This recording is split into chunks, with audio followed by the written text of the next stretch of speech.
नमस्कार, मैं उज्जवल मिश्रा। इस समय हम खड़े हैं शहर के लाखन चौराहे के निकट। आप देख सकते हैं ये वही चौराहा है जहाँ पे कुछ दिनों तक पहले यहाँ पे बड़ी भीड़भाड़ की स्थिति रहती थी, यहाँ पे पैर रखने की जगह नहीं होती थी। आज इस लॉकडाउन के चलते ये चौराहा बिल्कुल खाली। मैं आपको दिखाना चाहूँगा, यहाँ पे देखिए कितनी भीड़भाड़ का नज़ारा रहता था। और आज जब लॉकडाउन की स्थिति बनी हुई है तो यहाँ पे आप देख सकते हैं किस तरह से पूरा खाली पड़ा हुआ है। बिल्कुल भी एक भी परिंदा यहाँ पे पर नहीं मार रहा है। जो भी ज़रूरतमंद लोग निकल रहे हैं या तो उनके पास पास होगा या फिर उनके पास ज़रूरत के लिए निकले होंगे। अगर किसी के पास पास होता है तो पुलिस प्रशासन उसको परेशान नहीं करता है, लेकिन अगर कोई अनर्गल तरह से निकलता है बाहर, किसी घूमने फिरने के लिए निकलता है, तो उस पर सख्त कार्यवाही की जाती है। साथ ही उसको लेकर के चालान या सीज भी गाड़ी की जा सकती है।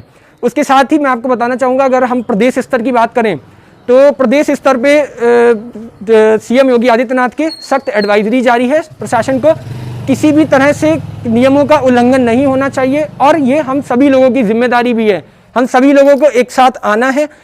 इस महामारी से निपटने के लिए सबको एक होना पड़ेगा। 130 करोड़ लोगों में हमें अपनी भूमिका का निर्वहन करना पड़ेगा।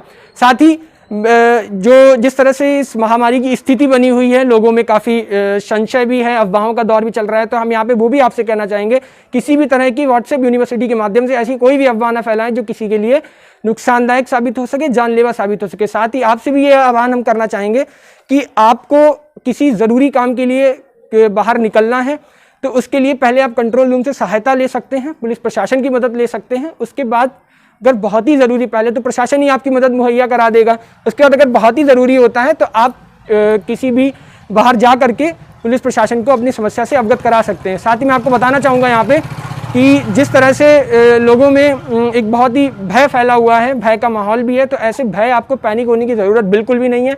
आपको थोड़ा सा धीरज से काम लेना है।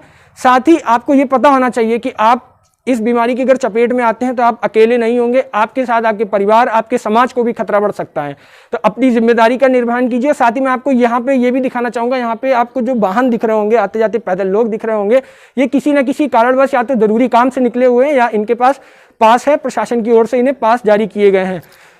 उसके बाद आप देख सकते हैं यहाँ पे जो इक्का दुक्का वाहन दिख रहे हैं आपको, ये वाहन पास के तहत जारी किए गए हैं, इनके पास हैं। साथ ही लोगों का भी पास जारी किया गया है। इसके लिए मैं आपको बताना चाहूँगा कि जो भी यहाँ पे कन्नौज में पूरी सख्ती से प्रशासन अपना सहयोग कर रहा है, आपको भी सहयोग करने की ज़रूरत है।